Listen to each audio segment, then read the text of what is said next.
Hello, everyone, and welcome. My name is Eddie. I'm a part of the Prevention Education and Community Services Department here at WTLC. And today I'm going to be discussing a presentation on domestic violence. What is it? What does it entail? Who is affected by it? So let's go ahead and get started. To start off, what exactly is domestic violence? And this is a question we often get when dealing with partners.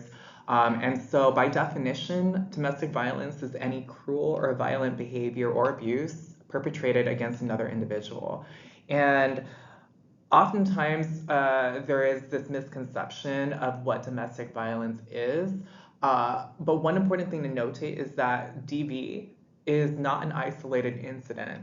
DV is a pattern of behaviors, a pattern of cruel or violent behaviors that are perpetrated against another individual. Now, in intimate relationships, maybe between two individuals who have a romantic partnership with one another, if there is some sort of domestic violence present, then the terminology utilized is intimate partner violence. But both terms are used interchangeably. Now, with that being said, what are the types of abuse that exist? And for the purposes of this presentation, I'm going to be discussing the three main types of abuse, starting with physical. And so oftentimes when individuals think of domestic violence, automatically the thought that comes to mind is that physical component. And with physical abuse, it is any non-accidental act of physical force that results or has reasonable potential to result in physical harm to another individual or that evokes significant fear in them. Now, an important thing to notate when it comes to physical abuse is that self-defense is something excluded. Any kind of act or acts for the purpose of physically protecting oneself are excluded and do not fall under this category of physical violence or physical abuse. Now, when it comes to physical abuse, this can include, but is not limited to, the list that we see here on the screen. Maybe that's pulling your hair, or pulling, not your hair per se, but pulling another individual's hair, hitting another individual, slapping, pushing, choking another individual. So any kind of physical component or physical harm that is done to another individual, this would fall under that category of physical abuse. Now, there's also sexual abuse. Sexual abuse is defined as any forced or coerced sexual acts with an intimate partner, and this may involve the use of physical force or even psychological coercion to compel that partner to engage in a sexual act against their will, whether or not the act is completed. And so with that, this can include, and again is not limited to, this list that we see here on the screen, and that is maybe using force to make another individual perform or participate in a sexual act, or repeatedly harassing someone to perform a sexual act until they surrender or comply, right? So that force, that coercion component, right? And then also performing a sexual act with someone who is under the influence or is not in the position to consent.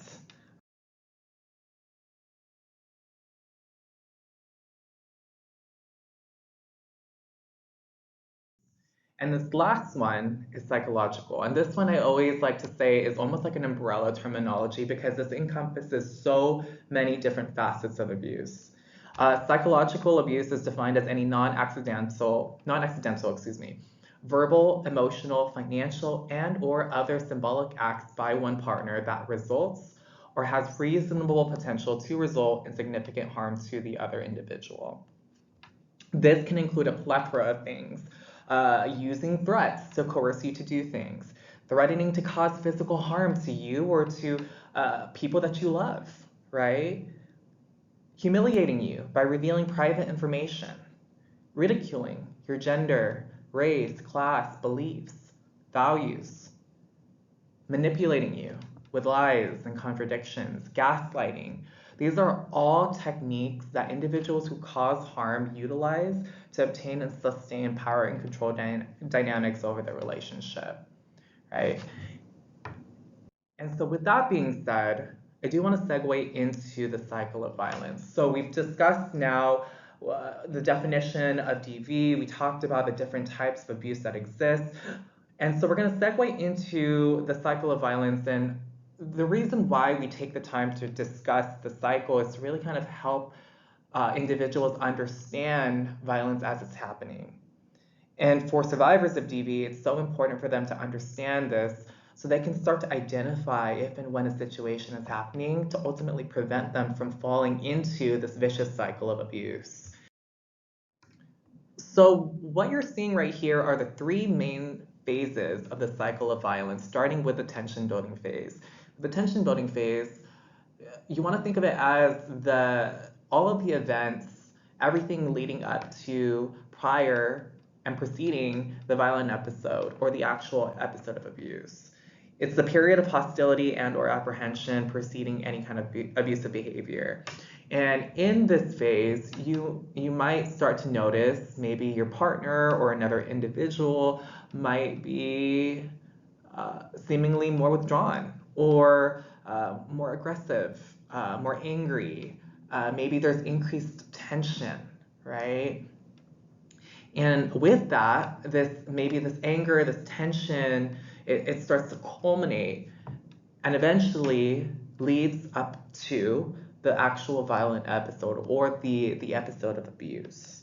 And the violent episode is the period of time in which an incident of abuse occurs, whether that is physical abuse, maybe all of that anger, that tension eventually manifests into your partner or another individual hitting you or engaging in some sort of physical altercation, or maybe it's psychological abuse. Maybe it has now led up to the point where you find this individual engaging in maybe manipulation, psychological coercion, right? And then after the violent episode, more often than not, there's that honeymoon phase, which is a period of temporary reconciliation and calm after the violent episode occurs. And so there's many different ways in which individuals who cause harm kind of traverse this phase of the cycle of violence. Some individuals apologize and make grand gestures, right? Or offer grand gestures, I should say, to the person who they caused harm to.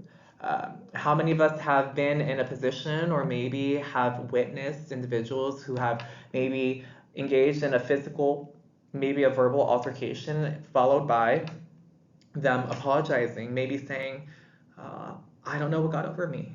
I'm so sorry. I will never do that again. Please take me back. I got you some flowers, or I bought you this. I'm so sorry. I never meant to do that. I will never do that again, right? So making these promises to change, or maybe it's the exact opposite. Maybe there's a reluctance to take accountability for the events that transpired, right? Maybe they believe in their mind that you were deserving of, right? And so that refusal to take accountability, which can also in turn lead to gaslighting, and oftentimes individuals who identify survivors or victims of DV, oftentimes after prolonged exposure to being in a toxic or abusive relationship, start to believe that maybe they're the problem or that they're deserving of this sort of treatment. And what happens is sometimes they stay in these relationships, right? Or maybe because of the apology and the grand gestures, they forgive their partners, and then what happens is it rounds out, and the honeymoon phase now leads back into that tension building component where there's that temporary reconciliation, then all of a sudden the problems start to kind of culminate, tension is building again, and we find ourselves back at that violent episode. And so we see this vicious cycle of violence, and it's so important that we spread awareness, that we empower individuals to acknowledge the different phases so we can start to, or individuals can start to see violence as it's happening, and they can start to create boundaries for themselves. They can start to step away from incidents and really kind of prevent this from further happening in their lives. So with that being said, there's the question: why don't these individuals leave? Why do they choose to stay in these toxic, these abusive relationships? And it's a complex question, And with domestic violence, there's a lot of moving parts, a lot of different factors involved, and it's not just black and white, it's not just binary. There's a lot of complexities and shades of gray that exist, but there's a lot of barriers that make it difficult for individuals to just leave a relationship. And so, in this next part, we're going to discuss barriers to leaving. And so there's a multitude of barriers that exist that make it increasingly difficult for certain individuals to step out of or leave an abusive relationship. And that can include fear. Um, Fear stemming from maybe physical violence or retaliation. If I leave this or attempt to leave this relationship, maybe my partner might become increasingly aggressive, might harm me, or hurt the people that I love, right? Physical isolation. Maybe you've been so isolated due to this relationship from your support network, family and friends, and so not having anyone to be able to reach out to or rely on for help. Guilt, maybe feeling guilty for having stayed in this abusive relationship for so long, or even experiencing guilt for leaving, right? Leaving this person that you love. Denial. This is something that is more common in individuals and relationships where there is domestic violence present. Denial is a coping mechanism that a lot of individuals utilize to help them navigate through these abusive relationships. Oh, well, maybe, it was the financial stress that caused my partner to act out in such a way. My partner didn't mean to hurt me. This is just how they exhibit their love.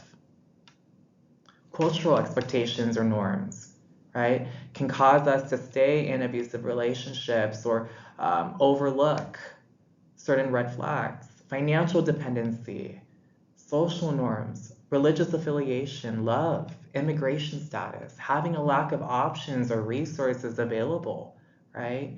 Shame, having children together. That's a huge barrier. Oftentimes, individuals, and this can stem back to cultural expectations, right? Religious affiliation, familial upbringing. If we have children together, then we need to work this out. I want to make sure that my children have two parents to help raise them as they kind of transition into their adulthood. Stalking, lack of support, right? Harassment, victim blaming, and also intergenerational family violence.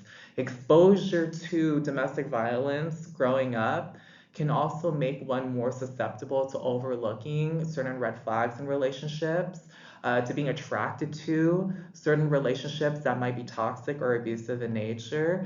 And again, that's an entire conversation in and of itself, but there are a lot of barriers that exist that make it increasingly difficult for survivors of domestic violence to leave.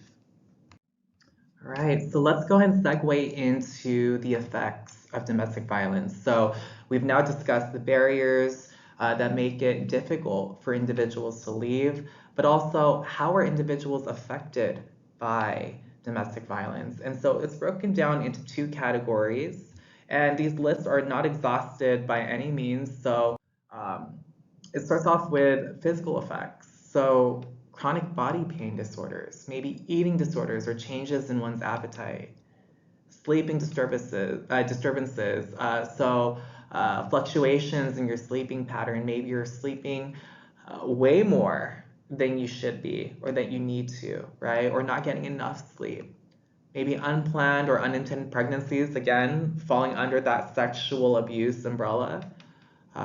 Problems during pregnancy and poor birth outcomes, as well as STIs, and also HIV and AIDS. And so there's a plethora of physical effects that individual survivors of domestic violence can experience.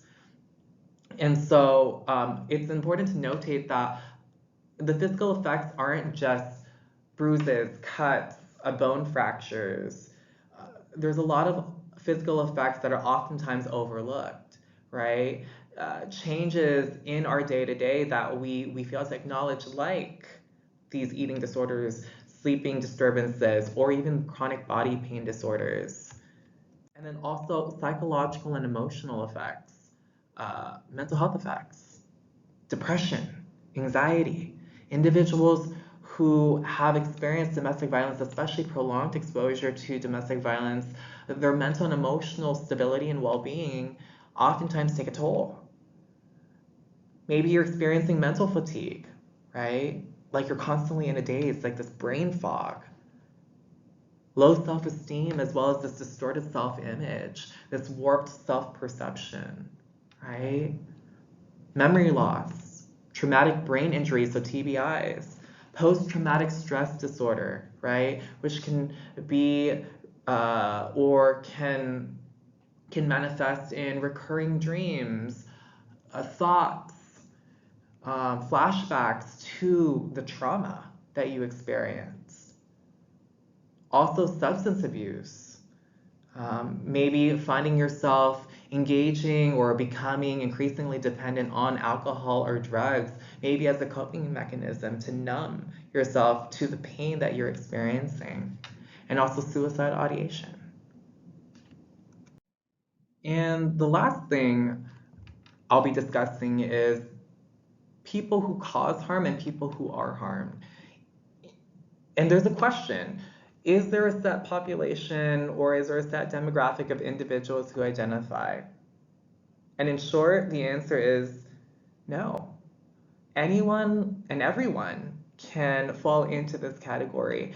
And social learning theory posits that we as humans collectively learn through socialization. We learn through the environments that we are brought up in, that we learn through the individuals and the relationships and the people that we are surrounded by, right? And so as a child growing up, if you are brought up in a household, right, or in an environment where there is physical, psychological, maybe even sexual abuse present, this is something that you start to internalize and normalize, and you carry that on into your adult life, and more often than not, start to repeat those learned behaviors and patterns in your adult life.